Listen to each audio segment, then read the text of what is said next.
ସାଙ୍ଗର ବାହାଘର। 3 ଜଣଙ୍କୁ ନିମନ୍ତ୍ରଣ ଥାଏ।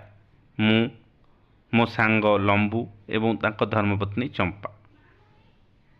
ଲମ୍ବୁ ଚମ୍ପା ଏକାଠି ପହଞ୍ଚିଲେ। ମୁଁ ମଧ୍ୟ ପହଞ୍ଚିଲି। ସେତେବେଳକୁ କେହି କୁଆଡ଼େ ନଥାନ୍ତି, ଯିଏ ଯୁଆଡ଼େ ଖାଇକି ପଳେଇଥାନ୍ତି।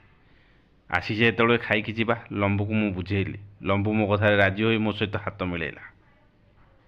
ହେଲେ ଚମ୍ପା ଭାଉଜକୁ ଯେତେବେଳେ ଡାକେ, ଚମ୍ପା ଭାଉଜ ଆସ ଭୋଜି ଖାଇଯିବା, ସିଏ କାହିଁ ମୋ କଥା ଶୁଣିବେ, ଏକାବେଳେ ରାଗିକି ଧାଇଁଲେ।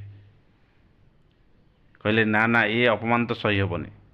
ଆମକୁ ଡାକି ପୁଣି ଆମ ପାଇଁ ଅପେକ୍ଷା ନ କରି ସମସ୍ତେ ଯୁଆଡ଼େ ଚାଲେଇଛନ୍ତି। ମୁଁ ଲମ୍ବୁ ଭାଇକି ବୁଝେଇଲେ ସିନା ସେତେବେଳକୁ ଲାଇନ୍ କଲି। ମୁଁ ଆଉ କ'ଣ କରିବି, ଏକା ଯାଇ ସେ ଯେଉଁ ବିବାହର ଚେୟାର ପାଖରେ ବସି ତଳେ ବସି ଫଟୋ ଉଠେଇ ଭିଡ଼ିଓ କରି